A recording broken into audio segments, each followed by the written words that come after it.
Ini basis mendirikan negara yang kedua dalam Islam selain bangun masjid, kubah dan Nabawi tadi, dan kita sudah sediakan contoh tadi. Kemudian persaudarakan muhajirin dan ansar, persaudarakan pegawai lama dengan pegawai baru, siswa lama dengan siswa baru, keluarga lama dengan keluarga baru. Kemudian yang ketiga adalah keputusan pemerintahan di Madinah. Ini basis negara yang ketiga.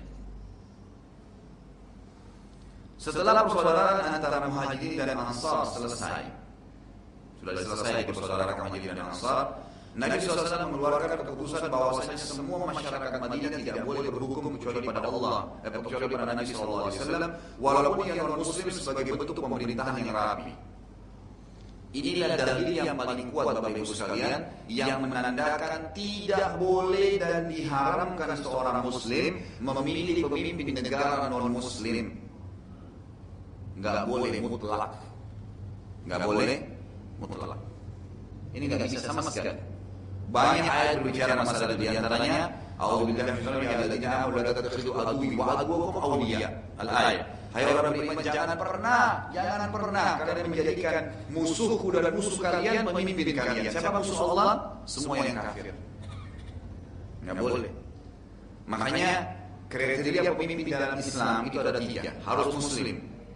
Ini ada di Indonesia ya, dari Soekarno sampai SBY, alhamdulillah Muslim, rupanya juga tetap Muslim. Tapi kriteria kedua dan ketiga hilang, nggak ada. Kalau yang sempat ikut khutbah Jumat saya 2 pekan lalu di Al-Azhar, saya sempat jelasin masalah ini. Yang kedua itu harus yang memimpin kita adalah orang alim. Harus yang jadi presiden sebenarnya dan raja itu adalah ulama. Nggak boleh orang lain, nggak boleh orang biasa. Kenapa Bapak Ibu sekalian? Karena Allah yang mengatakan dalam Al-Quran, innama yakhshallaha min ibadihi ulama. Yang hanya tunduk kepada Allah, yang hanya bisa menerapkan hukum Allah adalah para ulama. Dan siapa itu Allah? Yang menciptakan langit dan bumi dan apapun yang ada di dalamnya, yang kita lihat dan dia diciptakan oleh Allah. Yang paling tunduk dan patuh menjalani hukum Allah adalah para ulama. Dan kata Nabi SAW, al-ulama warathatul anbiya. Para ulama pewarisnya para nabi. Siapa Nabi? Pemimpin masyarakat kan? Nabi diutus untuk memimpin masyarakat, menunjukkan mana yang boleh dan tidak boleh dari hukum Allah Subhanahu wa ta'ala. Jadi mestinya pemimpin kita adalah seorang alim. Tapi yang saya maksudkan alim di sini adalah benar-benar seorang ulama. Mohon maaf, bukan kiai walisan. Bukan ustadz walisan. Ayahnya kiai, anaknya jadi kiai. Ayahnya ustadz jadi ustadz juga, walaupun salah. Terlebih parah lagi di Indonesia ini, mohon maaf saya tidak tahu siapapun ya, gelar haji dianggap seorang alim. Dari mana ini Pak Haji orang alim ini? Saya waktu masih mahasiswa di Madinah, 80%, saya tidak berani mengatakan 100%, tapi yang saya dengan mata kepala sendiri, jemaah haji kita nggak paham hukum haji. Soalnya baik kalau benar di Arafah dan di Mina, keluar dari Masjid Nabawi merokok di halaman Masjid Nabawi. Ditegur oleh orang. Ibu-ibu kita, saya pernah lihat mata kepala sendiri, subhanallah ya. Jadi karena tidak pahamnya ini, ibu haji nanti kalau pulang dapat gelar ini dan dihormati di masyarakat di Arafah, itu mereka mandi seperti di kampungnya di Indonesia. Pakai sarung tutup cuma dadanya, mandi. Jemaah haji dari negara lain lihat mampir, bagi-bagi dosa di Arafah. Pulang ini ibu haji yang dihormati ini, paham agama. Dari mana ini? Khatibnya nggak hadir, Pak Haji naik jadi khatib. Turun dari mimbar, nggak mau lagi bilang tidak tahu hukum, boleh, tidak boleh. Yang ikutin dia fanatik, jadi tersebar kesesatan. Alim yang benar-benar seorang yang figur alim, faham mana halal haram. Di antaranya yang sering saya jelaskan, gitu kan, pernah Ali radhiyallahu anhu bertemu dengan seorang yang memberikan fatwa di Kufah. Orang ini dianggap faham, ini nggak boleh, itu boleh, ini nggak boleh, tahu, ini dalilnya, gitu kan. Terus Ali bertanya begini, dipanggil, lalu Ali berkata, apakah kau tahu mana nasikh dan mansukh ya dalam Al-Quran? Mana ayat yang menghapus dan yang terhapus dalam Al-Quran? Kau sudah tahu belum? Ayat-ayat mana yang terhapus dan yang menghapusnya? Hukumnya apa, sebab turunnya apa? Kata dia, saya tidak tahu. Kata Ali, diam dan jangan berikan fatwa. Enggak boleh sembarangan. Kata Nabi SAW, akan datang ulama ulama yang buruk. Mereka apa? Sesat dan menyesatkan karena kejahilannya. Enggak boleh. Di Indonesia kan begitu, warisannya luar biasa gitu. Diwariskan. Ayahnya kiai pasti kiai anaknya. Ayahnya dulu dai kondang, mati. Anaknya juga dianggap dai kondang. Ini gimana caranya? Bahkan saya waktu masih ngisi acara transisi waktu itu, ada salah satu acara saya nggak usah sebutin, dan pembawa acaranya itu, ya, dia menyerupai salah satu dai, gitu kan? Lalu dia bilang sama saya, sementara dia ngobrol setelah syuting acara, gitu, lalu dia bilang sama saya, Ustaz, saya waktu saya tampil ini dengan penampilan seperti ini, itu begitu saya tampil di media, itu banyak undangan, suruh ceramah. Padahal dasarnya dia tidak paham agama orang ini. Cuma penampilannya seperti kiai yang kondang, ustadz yang kondang. Saya diundang, dia bilang. Begitu saya diundang, saya pernah diundang oleh, kalau tidak salah, Gubernur Jawa Barat, dia bilang sama saya, buat acara tabligh akbar. Begitu saya datang, lari semua ustadz. Karena 10 menit pertama, saya bicara masalah agama. Selebihnya saya nggak tahu, saya melawak aja. Semuanya lari. Tapi akhirnya tetap saja masyarakat anggap ini figur gitu. Ini seseorang. Salah. Bukan itu yang dimaksud. Tolong ukurnya paling paham hukum Allah, halal haramnya, dan bisa memimpin sholat. Karena ketika imam apa? Harus bacanya benar, tahu halal haram, orang yang dituakan, gitu kan? Itu makanya Nabi SAW waktu jadi raja, jadi nabi di Madinah, beliau jadi imam di waktu sholat. Tadi di awal sebelumnya saya bilang kan, pemimpin itu kalau presiden kita Indonesia layaknya semestinya itu jadi imam di Istiqlal 5 waktu sholat, subuh, duhur, asar, maghrib, imam. Mestinya begitu idealnya. Baik, Abu Bakar kalau jadi khalifah, jadi imam di waktu sholat di Masjid Nabawi kan. Umar imam masjid, Abu Uthman imam masjid, Ali imam masjid. Dan patokan kita apa? Alaikum bisunnati wa sunnatul khulafaur rasyidin mahdiyyin min ba'di. Addu 'alaiha bin nawajid. Pegang teguh pada sunnahku, kata Nabi SAW, dalam segala seluruh kehidupan, politik, ekonomi, sosial, apa saja, gitu kan? Sunnahku dan sunnah khulafaur rasyidin Abu Bakar, Umar, Utsman dan Ali, dan berpegang teguh pada keduanya walaupun dengan gigi geraham kalian. Jadi itu syaratnya mestinya. Yang ketiga, semestinya yang jadi pemimpin Bapak Ibu sekalian adalah orang-orang yang tidak mengejar jabatan itu. Dari mana dalilnya? Hadis Bukhari Muslim di mana Nabi SAW bersabda, Inna wallahi la nuwalli ala hadzal amal ahadan sa'alahu aw harasa alaihi. Demi Allah, kata Nabi SAW, kami tidak akan pernah mengangkat seseorang jadi pemimpin yang sengaja mengejarnya atau memintanya. Kenapa di Indonesia malah terbalik?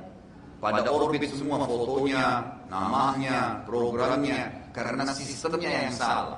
Kita mencaplok saja sistem demokrasi barat ke negara kita.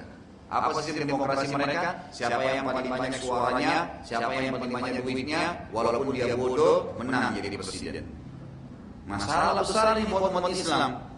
Dia nggak tahu halal haram gimana caranya, gitu kan? Nggak mungkin. Harus jelas ini. Nabi SAW waktu datang ke Madinah, beliau tahu di Madinah ada raja Yahudi 3 orang. Ada raja suku Qainuqa, ada raja suku Nadir, ada raja suku Quraidah. tapi beliau tidak membiarkan mereka jadi raja Madinah. Tapi Nabi SAW datang dan meninggalkan mereka dengan keadaan mereka, dengan ajaran agama mereka, tapi beliau menobatkan diri menjadi raja di Madinah karena beliau seorang muslim, dan sebelum hijrah ke Madinah beliau sudah ambil baiat dari orang-orang Ansar yang datang ke Mekah waktu itu, dan dikenal dengan baiat Aqabah yang sudah pernah kita jelaskan yang lalu. Itu beliau mengambil baiat bahwasanya kalian harus mendukung aku dan mendukung agama Allah ini dan membelanya sebagaimana kalian membela agama, sebagaimana kalian membela diri dan keluarga kalian. Maka itu yang terjadi. Itulah yang terjadi. Pertanyaan kecil Bapak Ibu sekalian, bagaimana kalau pemimpin negara kita tidak seperti kriteria yang tadi kita sebutkan tiga? Muslim, alim, dan juga tidak mengejarnya, gitu kan? Bagaimana? Kata ulama dirincikan. Kalau poin pertama, masalah muslim tidak ada toleransi. Nggak bisa negosiasi. Kecuali memang kita sedang berada di negara yang Islam minoritas itu lain. Tapi kalau negara kayak Indonesia ini nggak boleh, Bapak Ibu sekalian, nggak bisa. Dan Indonesia ini selalu saya tekankan adalah negara Islam. Karena syarat negara Islam ada 3. Pemimpinnya Muslim, kita sudah Muslim dari SBY, Soekarno sampai BBK kan Muslim. Yang kedua, mayoritas masyarakatnya Muslim, kita 80% Muslim. Yang ketiga, menerapkan Islam sebagai syariat mereka. Kita sudah terapkan syariat Islam, cuma sebagian substansialnya yang belum. Sebagian cabangnya, kayak masalah hudud ya, pencuri dipotong tangannya, kemudian orang sisanya dicambuk, orang yang membunuh dipenggal, itu yang belum kita terapin. Tapi bukan ada kita ikat dengan cara Islam, syariat dengan cara Islam, kita warisan dengan cara Islam, kita punya Depak, kita punya MUI, ya, pemerintah punya melepaskan dan menunjuk kelompok haji pemerintah Indonesia, kalau lebaran atau puasa kita diiklan di TV, dan seterusnya, gitu kan? Jangan sampai kita masuk seperti teman-teman yang kena fitnah menganggap Indonesia negara kafir. Ini bahaya sekali, gitu kan? Mengkafirkan negara Islam ini sama, saya sering berikan contoh dan mudah-mudahan Allah berikan hidayah kita semua, gitu kan? Terutama teman-teman yang kena fitnah ini. Mobilnya rusak Bapak Ibu sekalian, bukan mobilnya rusak, ban mobilnya satu kempes, semua mobilnya dibuang. Padahal tinggal tambal atau tambah angin jalan kan? Ini enggak, rubuhin semua negara ini, ganti baru. Dari mana ceritanya? Bagaimana gampangnya? Dia saja belum tentu bisa urus rumah tangganya, belum mau urus negara, dari mana? Maka hati-hati dengan poin ini. Nah, kalau seandainya ada pemimpin yang masuk, naik, jadi presiden kita misalnya. Kalau bukan muslim, ini yang jadi masalah. Ini ada bahasa sendiri, tapi kalau dia muslim, maka sudah selesai. Tinggal poin yang kedua, kalau dia bukan orang alim atau dia mengejarnya. Bagaimana? Bukan seorang ulama dan bukan juga, atau dia juga orang yang sengaja mengejar jabatan tersebut. Kata para ulama, tetap ini harus diakui selama dia muslimnya. Dan wajib dipatuhi peraturan-peraturannya selama tidak bertolak belakang dengan agama Allah Subhanahu wa taala. Ini sesuai dengan sabda Nabi sallallahu alaihi wasallam dalam hadis yang sahih. Beliau mengatakan dalam hadis riwayat Hakim dalam kitab Mustadrak, nanti akan datang pemimpin-pemimpin ya, yang kalian tidak suka beberapa keputusan mereka karena bertolak belakang hukum Allah, dan kalian suka keputusan yang lainnya. Siapa yang memungkiri dengan hatinya, tidak suka dengan keputusan itu karena Allah tidak suka, Allah larang keputusan itu, maka dia telah selamat di akhirat, hisabnya sudah tidak ada. Siapa yang memungkiri dengan baik, dengan lisannya, nasihatin, dan cara menasihati pemimpin ini dalam hadis ini dikatakan, nasihatilah pemimpin kalian dengan memegang tangannya dan berbicara secara empat mata. Karena berbicara dengan pemimpin atau mengingatkan dia di media massa, maka itu akan mendatangkan mudarat yang lebih besar, gitu kan? Akan ada penolakan. Jadi kita berbicara dengan cara itu. Kata Nabi SAW, ada yang kalian suka, ada yang tidak suka. Siapa yang memungkiri dengan hatinya, dia tidak ingatin karena takut tidak punya kemampuan. Dia telah selamat dari hisab hari kiamat. Siapa yang memungkiri dengan lisannya, dengan cara baik, kan gitu, pemimpin tersebut, dia telah dapat pahala. Dan hukuman akan datang kepada orang yang mendukung keputusan salah itu, ya, keputusan salah itu, dan juga sengaja mengikutinya. Lalu apa kata para sahabat, ya Rasulullah?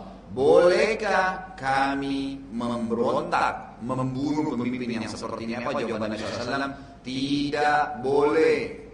selama mereka tidak melarang kalian sholat. Patokannya adalah sholat. Kalau masjid masih boleh sholat, kayak kita pengajian boleh, umat Islam pokoknya boleh sholat, nggak ada masalah. Yang salah kita doain. Dalam hadis ini dikatakan kata Nabi SAW, nanti akan datang pemimpin yang kalian tidak suka, tapi kalian harus patuh dengannya, gitu kan? Yang kalian sudah dapat merupakan hak kalian, syukurlah kepada Allah. Yang kalian belum dapat, mintalah kepada Allah, bukan kepada dia, kepada Allah kita minta. Bukankah Fir'aun sudah zalim Allah musnahkan? Bukankah Namrud sudah Allah musnahkan? Jadi nggak usah khawatir, nggak usah khawatir. Jadi nasihat saya untuk masyarakat yang akan memilih nanti, kalau ada pemimpin yang sudah terpilih, selama dia Muslim, maka wajib dipatuhi padahal tidak melanggar hukum Allah. Saya jelasin, ada syariatullah, hukumnya Allah, dan ada kanun wajib, peraturan manusia. Selama peraturan manusia ini tidak bertolak belakang dengan hukum Allah, maka wajib dipatuhi. Misal, rambu-rambu lalu lintas, adanya paspor, adanya KTP, akte lahir, buku akad nikah, semuanya tidak ada dalam Al-Quran dan Sunnah. Cari sampai tua pun tidak ada kan? Tapi permasalahannya, masalahnya besar, gitu kan? Maka wajib dipatuhi oleh setiap muslim. Tapi kalau bertolak belakang dengan hukum Allah, maka tidak boleh dipatuhi. Tapi juga tidak boleh memberontak selama memang kita masih dibolehkan sholat. Baik, bagi pemimpin, ini nasihat bagi masyarakat. Bagi pemimpin, nasihat kita adalah jelaskan hadis Nabi SAW. Kalau pemimpin itu adil, menjalankan tanggung jawabnya dengan benar, maka kata Nabi SAW dari hadis yang sudah saya jelaskan, hadis Bukhari Muslim, 7 golongan Allah pada hari kiamat tidak namun kecuali Allah, itu adalah pertama sekali pemimpin yang adil. Tapi kalau sampai dia tidak adil, hadis Bukhari Muslim juga sangat tegas. Tidak ada seorang pun yang diberikan kepemimpinan atas umat ini, lalu dia berkhianat, tidak menjalankan tugasnya dengan baik, kecuali pasti masuk neraka. Itu hadis sahih. Dalam riwayatnya dikatakan dia akan diharamkan dari surga. Riwayat lain lagi sama hadis Bukhari Muslim semuanya, dia tidak akan mencium bau surga. Dalam hadis yang lain juga riwayat Nasai dengan sanad yang sahih, hasan sahih, kata Nabi sallallahu alaihi wasallam, beliau berdoa begini, siapapun ya Allah yang Engkau karuniai kepemimpinan umat ini dan dia berbuat baik, berkasih sayang dengan masyarakat, maka berkahilah dan kasih sayanglah hidupnya. Sementara kalau dia berbuat keburukan, menyempitkan mereka dan memberikan haknya, maka hancurkanlah juga kehidupannya. Ini doa Nabi sallallahu alaihi wasallam untuk para pemimpin.